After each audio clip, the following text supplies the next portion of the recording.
Okay. Marianne Burroughs, distinguished Toastmaster 3 times, will be giving her speech from the Engaging Humor Pathway, Level 1, Writing a Speech with Purpose. The purpose is to select a topic that appeals to you. It can be anything. Marianne chooses the topic of communication. Sit back and enjoy this lighthearted, humorous, and informative speech about how we communicate. Let's welcome Marianne Burroughs, Communication. It was a young fellow named George who wanted to earn some money because he wanted to buy his very first car. So he went knocking on the doors in the neighborhood to see if he could do some odd jobs. He knocked on the door in Mrs. Schnauzer's house and he explained the situation. She thought for a moment and said, "You know, George, the porch in the back needs to be painted." They agreed on a price. She showed him where the paintbrushes and the paint were, and George went off to paint. A little while later, he knocked on the door and said, "Mrs. Schnauzer, I'm done." Mrs. Schnauzer paid him the amount they agreed on, and George began to leave. And then he turned around and said, "Oh, by the way, Mrs. Schnauzer, that's not a Porsche back there. That's a Lamborghini." Communication. Why is it so hard?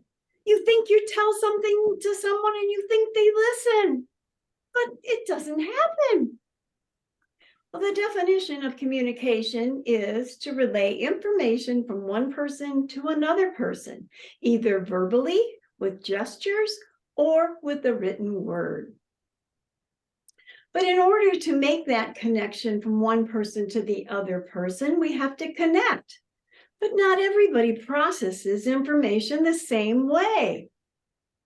Two young blonde girls go to Disney. They pull in, there's this big, huge sign that said Disney left. They looked at each other sadly and then pulled out and left.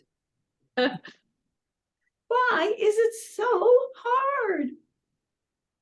Now, years ago, there was a gentleman named John Gray. Most of you might have heard of his book, Men Are From Mars, Women Are From Venus, because he knew how challenging it was for men and women to communicate.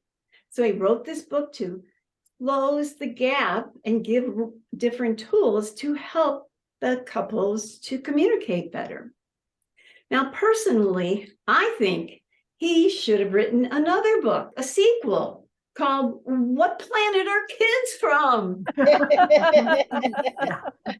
Well, certainly it's difficult to communicate with children, especially if it's teenagers we're talking about. But if you think about it, when I was brought up, we didn't even have TV when I was a kid. And today, children are born practically with an electric device in their hand. So we were brought up in two different worlds. How could we possibly communicate? And if you factor in different languages, different customs, different cultures, it's a jumbled up mess. No wonder it's so challenging. Now, as I mentioned at the beginning with the definition, not just verbally, but with gestures. Now, we know if you're a parent walking towards your child like this, that child is in big trouble. No words are necessary. Or if a teenager goes, "All is down, there's no communication going to happen here today." And then there's two lovers staring intently into one another's eyes for hours at a time. Well, for the first week or two. And then we have one word communication, whatever, or wondering if we shouldn't try to condense our words into one or two words or a phrase. Seems to be more packed the punch. Now, I'm also mentioned that writing, we can also communicate. But that doesn't seem to be much good either. Whether it's written, a text, or an email, you read it, and then I've read the same email the very next day, and it meant something totally different. Even that way, we're not communicating. Now, there was a young woman who had a dream. She had a dream that her husband gave her a shiny diamond ring. She woke up and she shared the dream with her husband. She said, "Honey, what do you think that means?" He said, "Honey, by the time the day is end, you'll know what it means."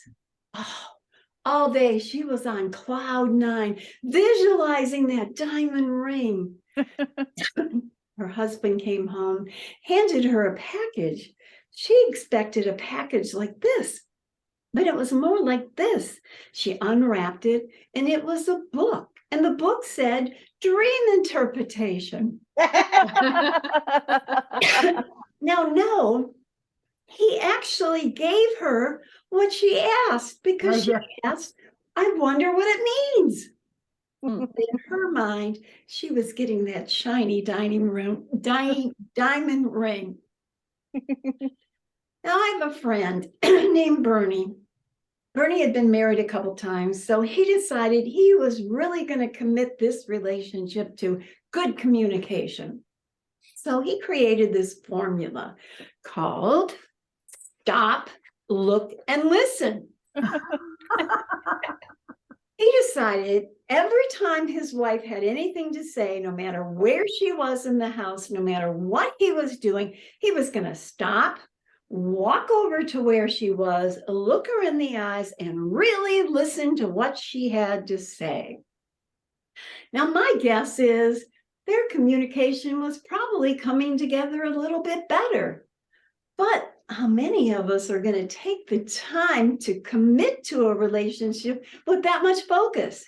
Because we have things to do, places to go, people to see. So, fellow Toastmasters, welcome guest.